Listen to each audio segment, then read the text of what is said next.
2025 was the year of the John Cena Farewell Tour, 36 days to say goodbye to one of the GOATs. But what was supposed to be this legendary tour featuring iconic matches, moments, and a giant celebration of Cena ended up being a bittersweet year. From a heel turn that didn't live up to expectations, matches that should have been better, wasted opportunities, when it was all said and done, the Farewell Tour ended up being one of the biggest booking blunders in wrestling history, with many saying that Cena deserved better. But now that it's over and now that it's done, I decided to go back and rebook the Farewell Tour that I believe John Cena truly deserved. And ladies and gentlemen, let's just get straight into it.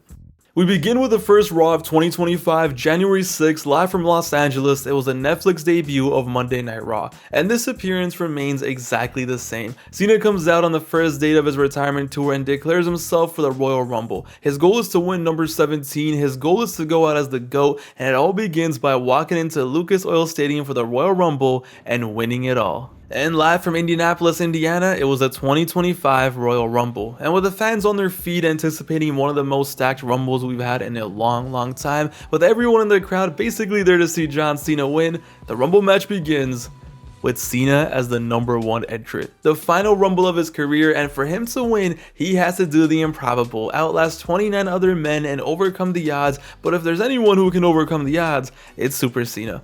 But it's only right that the #2 entrant is one of his greatest rivals, CM Punk at #2. We're starting off the tour hot, we're starting it off right with Cena in the ring, WrestleMania 41 sign in the back. Cena wants to main event his last Mania, and well, CM Punk wants to main event his first, and all these years later, here they were. And the first match of Cena's last year begins, and despite it looking like it's all fun and games, it's far from them. There's no handshakes, there's no smiling. These men are here for a reason, and with them being the first two, they know they gotta put it all on the line to walk out the winner tonight. And you know, we do get some funny moments, we get Ron Cena pulling up, but it's straight survival of the fittest out there. The Rumble is stacked, there's so much talent, there's so many close calls, but despite it all, one thing is constant: Cena somehow manages to survive. He's moving out there like it's 2008 all over again, like it's 2013.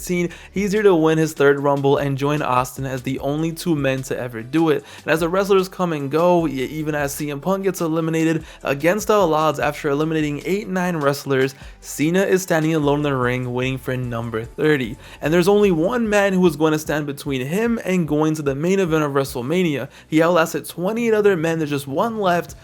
It just happens to be the deadliest one. It's the OTC, it's Roman Reigns at number 30. It feels like the world is standing still as the epic music plays as Roman slowly walks out. The only thing standing between Cena and one last main event and a shot at number 17 is fucking Roman Reigns. And with these two men in the ring, after Cena had been wrestling for an hour or so, these two basically have an impromptu match. Just like HBK and Taker in 07, just like Cody and Gunter in 23, it was one-on-one with everything on the line. From superplexes to power bombs to AAs and everything else you can imagine. They go back and forth, hitting finishers, Superman punches, whatever they have, it was all being thrown out there. As the commentary notes, Cena had never beat Roman Reigns before in a singles match in his career. He lost at No Mercy, he lost at SummerSlam. Cena just never got the job done against Roman in his career. But on this night, Cena was moving different. He dodged the spear, survived the attack, and after 13 minutes of them going back and forth, with Roman on his shoulders, he throws him out of the ring, and Cena does the improbable. After entering the Rumble at #1, his final Rumble, after having to survive one of the most stacked Rumbles ever, he eliminated the one man who he had never beat before in his career, and against all odds, after becoming just the second man to win 3 Rumbles, he was going to WrestleMania 41 with one goal in mind: win number 17. And well, the Farewell Tour was off to the races. The next Cena date after the Rumble was the Elimination Chamber event on March 1st, and with Cena not being scheduled for any dates between the Rumble and Chamber, the build up to this match there would have to be a one-man show, and who better to do that than this man? Kevin Owens pulls up on SmackDown bitter, angry, frustrated, pissed off, all of the above after losing his ladder match for the title at the Rumble. And Owens does not want to give up his pursuit for the title yet. The title is all he wants, but he's used up his rematch clause, all his opportunities have been wasted, he's out of options. But he's one last resort, and that's calling out John Cena. All he wants is one match against Cena, one match where so-called Big Match John puts up his title shot at WrestleMania. I mean, it's only fair, right? Cena won the Rumble, but poor Owens wasn't even allowed in the Rumble, and he just gets more desperate every single week. First week, he's just yelling, acting up, then he starts mocking Cena, then he goes out of his way to beat up poor old R-Truth and destroys him back-to-back weeks, each week with the attack just getting worse and worse, just brutalizing poor Truth while calling for John to answer him, and it continues until Adam Pearce gets the message and announces that Cena is down. And just like they did at Elimination Chamber event in 2015, John Cena and Kevin Owens were gonna go at it one more time, with the winner this time going to WrestleMania. And there we were, live from Toronto, Canada. Despite it being Kevin Owens' home country, the real home field advantage was for the 16-time champion who was about to make his last appearance in Toronto. John Cena versus Kevin Owens, live from the Rogers Center.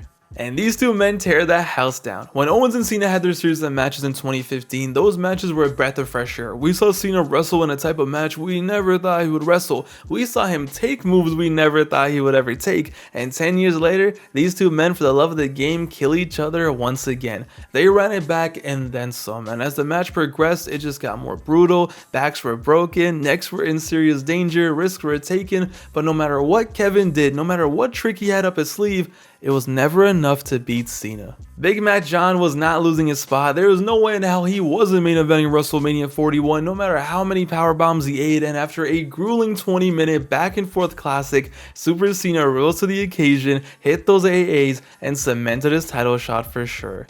The Owens and Cena feud was so special in 2015, it rejuvenated Cena and made KO KO, and it's only right they ran it back one last time. Cena gets the win, Toronto goes home happy, there's no heel turn, and after this, it was all eyes on WrestleMania 41. And without a doubt, there was only one championship that Cena was going for at WrestleMania. He was going for the WWE Championship against Cody Rhodes. No heel turn here, but definitely not the typical face versus face build we're so used to. It's simple. Cody is champion, Cena wants to be champion. Cody thinks he's the face of the company, but Cena says, not yet, buddy. They roast each other, they fight, they're forced to team up and even become tag champions for a week, but they just don't get along. Adding some spice to the feud without anyone having to turn heel, but both acting a bit tweenerish. And it all leads to WrestleMania 41, Night 2, the main event, Cena's last Mania match. Just like in real life, it's the main event. It's for the title, it's for number 17. The crowd is invested, the crowd is hot, the crowd cares. It's a solid 60-40 split for Cena, and unlike real life, these two just have a great match worthy of it being Cena's last Mania match. And let's be real, there is no reason why this shouldn't be Cena's best Mania match ever in terms of in-ring work, or at least be up there with the HBK match. These two have the crowd in the palm of their hands, it's back and forth, there's no heel moves and tactics being done, it's fast paced, it's what the people want, there's no Travis Scott pulling up for no reason, and after it all, there's only one right ending for this match. The never seen 17. Cena gets the win at WrestleMania 41, clean as a whistle, and after winning the Rumble, the Classic with Owens, a true Mania main event worthy match with Cody, Cena is back at the top of the mountain for the first time since 2017. Pyro goes off, the crowd loves it, and it's the Cena retirement tour. He has to walk out of WrestleMania the champion. And ladies and gentlemen, it's 2005 all over again. Cena is in the cut with 29 dates left. We got a whole lot of fun left. Backlash 2025 was in St. Louis, Missouri, and when wrestling fans hear St. Louis, that can only mean one thing. But instead of running the predictable Cena and Orton match right here at Backlash, why not have a little fun?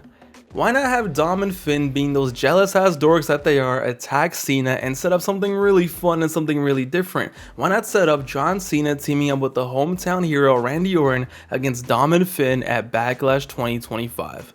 These two men go way back, hell, they fought the entire roster together back in 2008. Why not have one last all-star team up where champion Cena and the Viper Orton in Randy's hometown just whoop Dom and Finn's ass? The crowd would be nuts, it would be electric, the moments they can do, the spots they can do, the heat that Dom and Finn would have just being out there would be insane, and Cena and Orton teaming up one last time like Goku and Vegeta, catching bodies, throwing around their ops. You can't tell me this wouldn't be electric. Yo, every single person in the crowd, everyone watching at home would be having a blast seeing these two tear it up together one last time. That's my Backlash 2025. But after Backlash, don't you worry.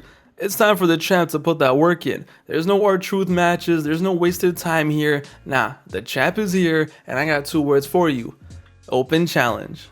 It's John Cena as champion, and of course we need to run open challenges once again, and what better night to start it off than Saturday night's main event from May 29th. Cena comes out, he's excited as ever, he's amped up, and the best part, what makes it so fun is, the crowd has no idea what to expect. Cena's about to defend his title for the first time, and we don't even know who it's up against. It can be anyone, it could be Goldberg, my mom, who knows, but the fact that the Cena Open Challenge is back has the wrestling world on fire. And live on NBC for free, a packed out arena in Tampa, Cena waits for his challenger, and who else but AJ Styles.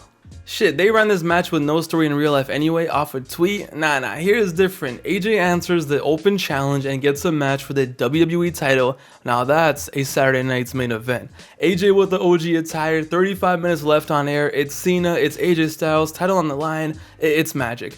What do I even say? It's these two in a one-on-one match. Of course they tear the house down, of course they go nuts, and if anyone deserves to be Cena's opponent in a title match in his retirement tour, it's AJ Styles. They go out there and wrestle like their legacies are on the line. The crowd loves it, everyone loses their mind, they play all the greatest hits, and that's what this retirement should be all about. The crowd losing their mind every single time Cena steps into the ring. Good matches, fun moments, surprises, nobody knows what to expect next. It's just one big celebration, and here we get a good old-fashioned wrestling match that ends with Cena retaining. And the open challenges don't stop there. Why would they? SmackDown the next week? Which other ghost is gonna come back from Cena's past? How about Rob Van Dam? It's Friday night, it's June, Cena vs RVD, where else would you rather be? And the best part about this is, this was 100% possible. RVD is signed to a WWE Legends deal. He wrestled like 6 matches in 2024, he's still active, and he's not signed to AEW, so why not?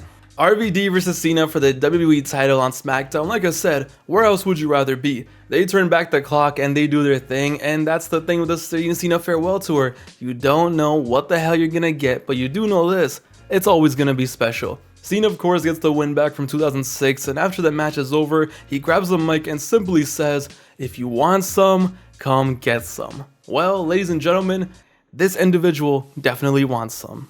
CM Punk, the same man who had the same goal at the Rumble, who entered right after Cena, was back, but now he has a new goal, and that's beat John Cena one more time and take that title from him. And it's like, of course this has to happen, and it has to happen at this exact time. Why? Because it's only right that they run it back at Money in the Bank 2025, the easiest alley-oop ever. And listen, yeah, they're both faces, but that doesn't mean they gotta shake hands and smile. Nah, it's just like the Rumble all over again. These guys are competitors, it's still on site, they're both here to be champion. This ain't fun and games. Money in the Bank 2025, June 7th, live from Los Angeles, Cena's 16th date of the year.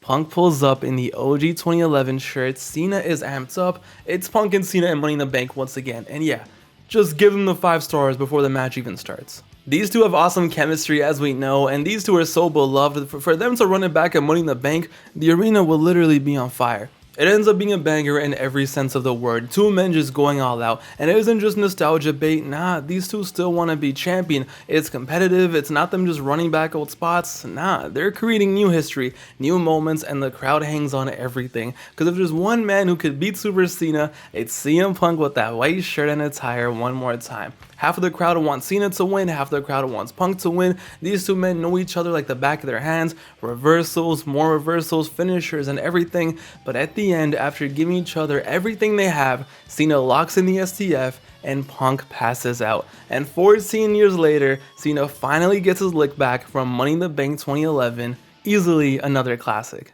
No interferences, no shenanigans, just pure wrestling. But see, this feud is just too legendary, it's too special for them to just have a 2-week feud and a match and call it a day, like they did in real life. Nah. Here in this farewell tour, we give the people what they want. See, Punk passed out, he didn't quit, he didn't tap. There has to be a rematch. Both men want it, both men need it, so why not have them locked inside a steel cage together to put an end to this legendary rivalry where only one man can leave the cage as the winner. Night of Champions 2025, Cena vs Punk, last time ever, steel cage match for the WWE Championship. Cena comes out all serious, he's entering this like it's One Night Stand 06 all over again, CM Punk is locked in, and you already know that these two students of the game, that these two for the love of the game, will go crazy in a cage match. Blood will be spilled, damage will be done, careers will be shortened, and these two take it back to the good old days. A bloody cage match for the title like it's territory wrestling in the 80s, and who better for Cena to have that match with than CM Punk? They toss each other into the cage, pull out every move they can, genuinely have a classic good old-fashioned cage match that takes it back to the old days. The crowd is in shock, Cena is pouring hot, Punk is pouring hot. At one point, CM Punk has a choice to either win or sacrifice his body for the industry that made him. He sacrifices. And after an intense cage match, Cena survives. Just like how he has been all year long, as Punk is trying to escape and stop him, Cena exits the cage while looking Punk in the face, ending their legendary rivalry for good. 14 years later, these two run back-to-back classics, and Cena still walks out WWE Champion. Truly the GOAT. What a time to be alive. Night of Champions is Cena's 21st date of the year, and as 60% of his farewell tour is over, it's now time for Cena to drop the title, and in my opinion, it has to go down the same way it did in real life. SummerSlam 2025, MetLife Stadium, Cena vs. Rhodes 2. They have the exact same match that they had in real life. See, I absolutely adore this match. I think this match encapsulated exactly what everyone wanted from Cena's last year, and there is no reason why we don't run this exact same match all over again. From the AA walk through the ramp to the ending to Cena raising Cody's hand after the win, this match got 5 stars from Meltzer, it gets 5 stars from me, and in my booking, it goes down exactly the same. And as Cena's 17th world title reign ends and he raises Cody's hand, we begin a new chapter in the booking. It's time for fresh faces.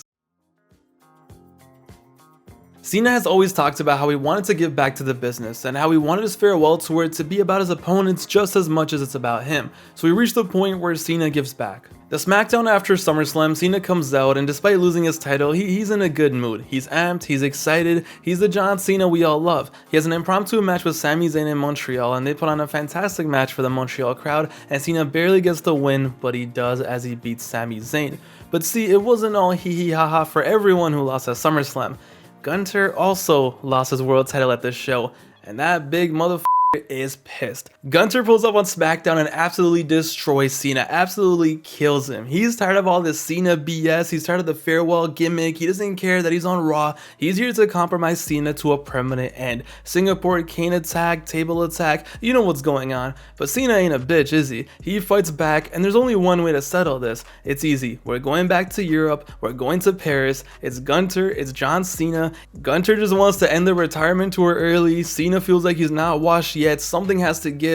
Ladies and gentlemen, it's Gunter, it's Cena, it's a last man standing match in Paris. If that doesn't give you chills, I don't know what will. Now before you say it, oh my god Pav, that's so many gimmick matches that's not realistic. Who cares? It's the man's farewell tour. We just want to see violence, we just want to see shit go down, we want to see bangers. And there is nobody left on the roster who can bring out the emotion in these type of matches that Cena does. He's the last of a dying breed, so why not go out with a bang? These two kill each other, these two bleed for the industry, these two push each other to the limits. It's basically Cena versus Umaga all over again, because why not? Can Gunter make the man who never gives up not stand? Can he beat down Cena so bad that he cannot answer the count of 10, or is Super Cena still like that? Or has the Rumble performance, the KO match, the Mania match, the Open Challenges, the Punk feud, the Cody match, has it all caught up to Cena? Does Unk still have it? Well, it sure seems like it. Blood is poured, fans are in shock, it's 2007 all over again, and you can't tell me that Gunter wouldn't be the perfect opponent for this.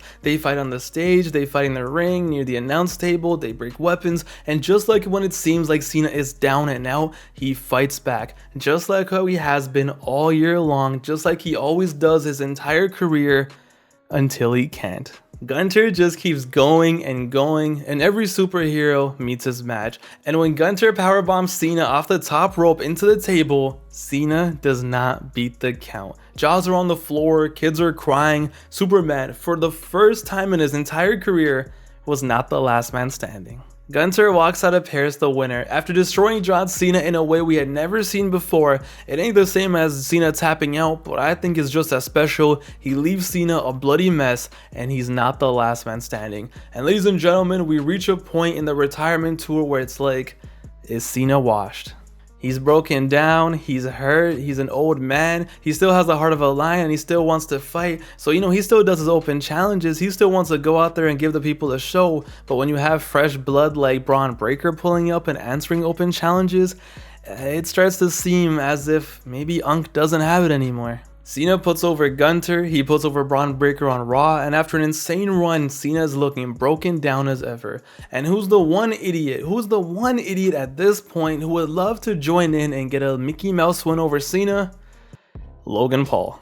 Now, do I really want a Logan Paul match in this retirement run? No, I don't. But if we're being realistic, there is no way in hell the company does not run this match in any retirement tour for Cena. Logan Paul, like a shark who smells blood in the water, he thinks it's his time to stab Pat a little bit and get that win over Cena. And with the company signing a deal with ESPN, because, you know, they want a mainstream match for WrestlePalooza, it's Logan Paul, it's John Cena one-on-one. And, you know, Logan does his thing, he tries his best, he does his little moves, he even brings out the brass knuckles, but Cena reminds everyone who first introduced brass knuckles in the WWE, don't worry, Cena beats Logan easily. No matter how washed Cena might be, how broken down he might be, he ain't losing to Logan. But they have a great match, and like I said, do I really want this match to happen? No, but I'm trying to be realistic. There's no way this match doesn't happen. We then have 6 dates left in the tour, and with the next date being Crown Jewel Perth, and disclaimer, this is where I take some creative liberties and we really get into the fantasy booking bag. Cena, just for us, spontaneously adds another date in his tour as a surprise. Originally between WrestlePalooza and Crown Jewel, Cena has no dates, he doesn't show up. But here, in my booking, he pulls up just for us to an episode of NXT. And once again, before he retires, Cena is here to elevate and give back. He challenges the top stars of NXT into a fatal 4-way match. It's a random ass Thursday, but why not? You only have one farewell tour. It's Cena versus Ricky Saints versus Femi versus Evans, and the NXT crowd doesn't even believe what the hell they're seeing. But this one single match will get 2 things done for us. 1, it brings eyes to NXT and its top stars, but 2, it helps us build a Crown Jewel match with 1 single Cena appearance. See, these 4 have a great match. They go out there, they put on a show, the crowd is loving it, they literally have a great match. But during the match, out of nowhere, Sheamus and Wade Barrett of all people are seen in the ring and they just start attacking Cena and Evans. It is the most random thing you can imagine. Why the hell are Sheamus and Wade Barrett out here on NXT tweaking? Why are they attacking Cena? But then you look outside and it's The Miz and Rusev attacking the other 2. It's more of Cena's past coming back to haunt him. 4 of Cena's biggest ops from the PG era all link up because they are sick and tired of the Cena farewell tour. Ladies and gentlemen, I present to you Sheamus, Miz, Wade Barrett, and Rusev. Now, before you laugh, there are not a lot of wrestlers left in the company that had beef with Cena that are still there.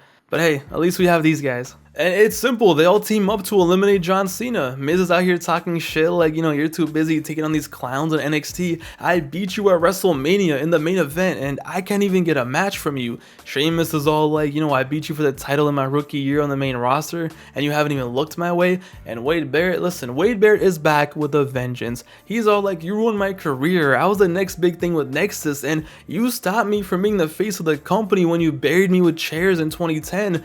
But now I'm getting off the commentary chair and I'm getting back in the ring one more time to end your career. Why not have Wade Barrett come back one more time? He can still go. He's medically cleared. It's not like he's broken down and can't wrestle due to injury. He has one more match left in him and I would guarantee you he would be down for this. He is a pivotal part in Cena's PG era lore. So at Crown Jewel 2025, yeah, we get a 6-man tag match. Miz, Sheamus, and Wade Barrett versus Cena, Obi, and Evans. Not only do you have 3 old Cena rivals interacting with Cena one more time, one being Wade Barrett having essentially his own retirement match, and with Cena you have 2 legit future stars and the world will be watching. What better rub can Cena give than by teaming up with them?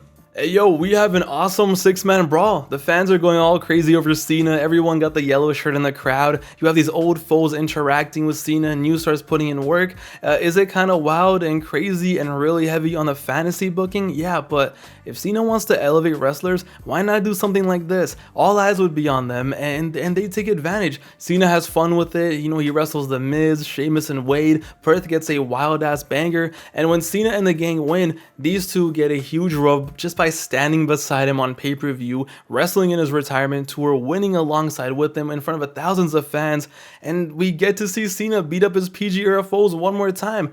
Kinda crazy, but why not have some fun? But as the show ends, just like that, we have 4 official dates left. As we move on to November 10th, as we go back to where it all began, we go back to Boston. Let's end this off right. I think what the company did for his Boston appearance in real life was perfect. Him coming out with the Celtic shirt, getting that lovely reaction, and then ending up in an IC match with Dom, it was great. And we run back the exact same match in promo. The only thing here was we make sure to take out Triple H. He doesn't need to be out here. But Cena and Dom have their fun little match, and with his career almost over, Cena finally becomes Intercontinental Champion and becomes a member of the Grand Slam Club, one of the best things they actually booked in real life. But moving on to next week though, it's time for Cena's last wrestling match at the world's most famous arena, Madison Square Garden. And as to me, it's easy. To me, this is really easy. As he walks in as IC champion, it's MSG one last time. He goes one-on-one with another legend, Rey Mysterio.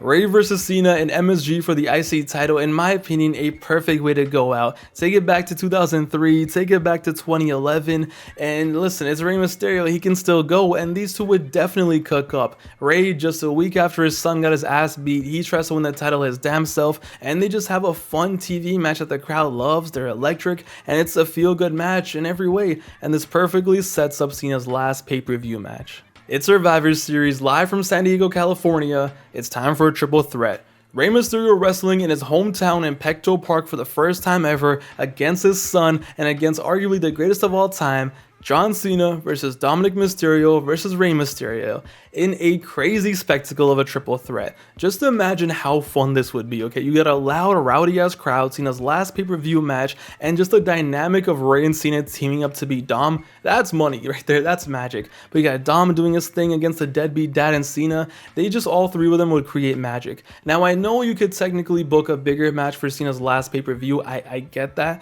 but as someone who loves with what they did in Boston with him being Intercontinental Champion, I wouldn't change that. So it naturally leads to this Survivor Series. It always leads to Cena versus Dom, but I think also giving Rey that moment in San Diego, it freshens it up so much more and really makes this something special. Cena puts on a great performance, Rey wrestles like his legacy is on the line, and Dirty Dom walks away champion, pinning Cena in his last pay-per-view match. Cena puts over Dom, and in my opinion, that's someone who deserves the 3 matches against Cena in his farewell tour, who gets the rub, not Logan Paul. But there you have it. Cena's last pay-per-view match ends with him putting over Dom, just like in real life. And as we know, this brings us to one final date, December 13, 2025, Cena's last match. Now the question is, who is it against? Now, Cena didn't have any days between Survivor Series and his last match, so building up that match is gonna be tough no matter what. That's why, despite its execution in real life, I don't think the Last Time Is Now tournament was such a bad idea. So in this case, we're running it back, and the final match in the tournament ends up being LA Knight versus Jey Uso. Now rock with me here. Everyone at this point is like, what the hell is this? What the hell is going on? Why is LA Knight or Jey Uso possibly going to versus Cena in his retirement match? There's no way in hell that these two are going to be in Cena's last match. How does any of this make sense? People are complaining, people are mad, and rightfully so, to be honest. But there was nothing they could do. It was time for the finals, and they were going to have to just shut up and consume, just like how Triple H says. So LA Knight made his entrance, he was waiting in the ring, and then Jey Uso's music hits. The camera pans and they're looking everywhere for Jey, the camera focuses on LA Knight again. Listen, we're getting this dreadful match whether we like it or not.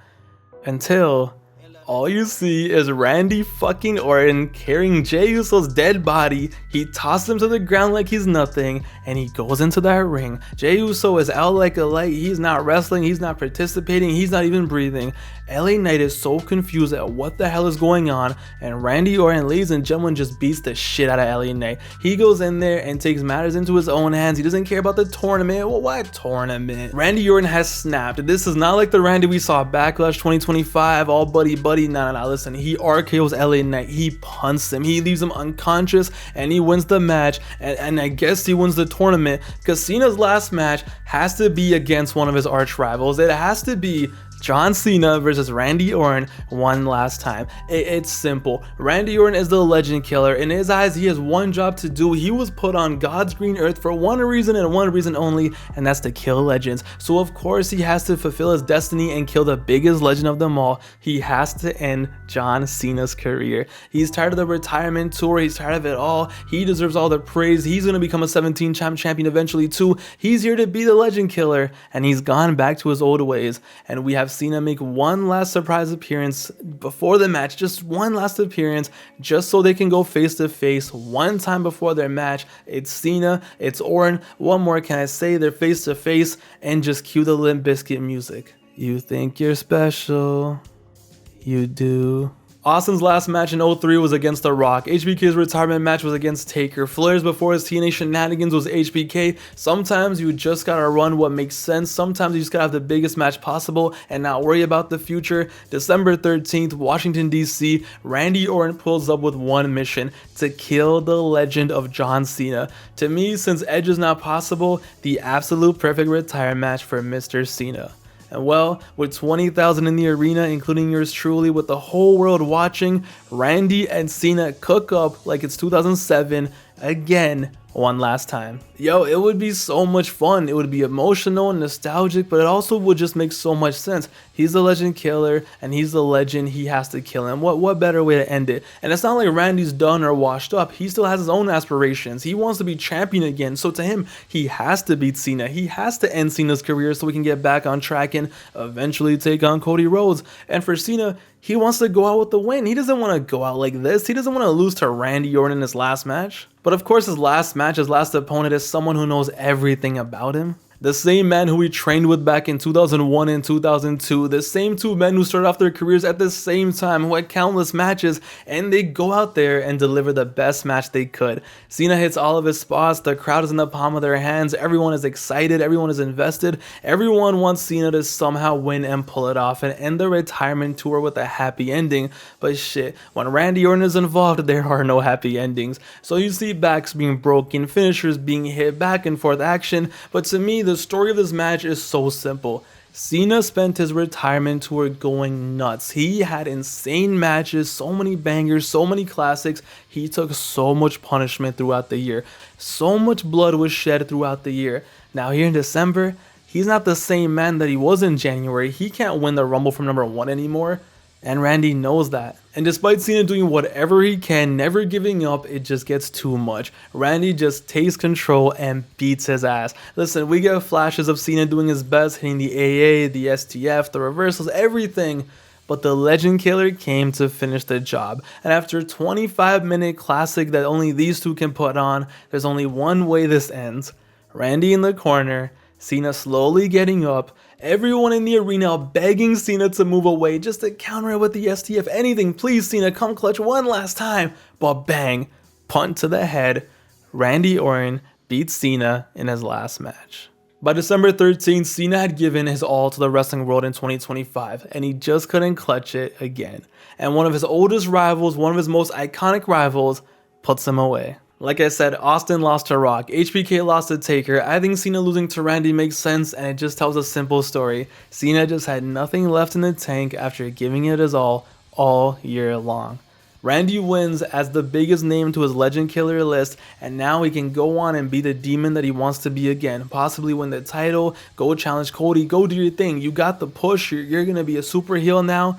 But with Cena laying there, the 23-year career is over, and what a way to go out. Lose to one of your most iconic rivals. As Cena gets back up, as the world celebrates, as Cena takes his bow, as the roster comes out to celebrate, everyone just remembers the insane year that he had.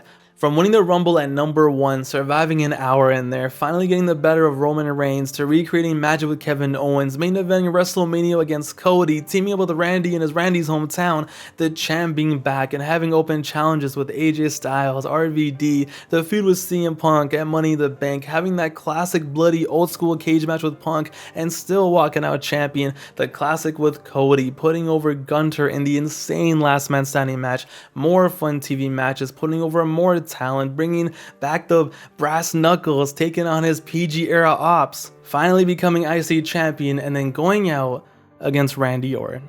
Ladies and gentlemen, is it perfect? Nah. But I tried to cook up the best with what was available. This is what I cooked up. In my eyes, the John Cena farewell tour that he deserved. We slowly fade to black, and that's a wrap. John Cena has left the building.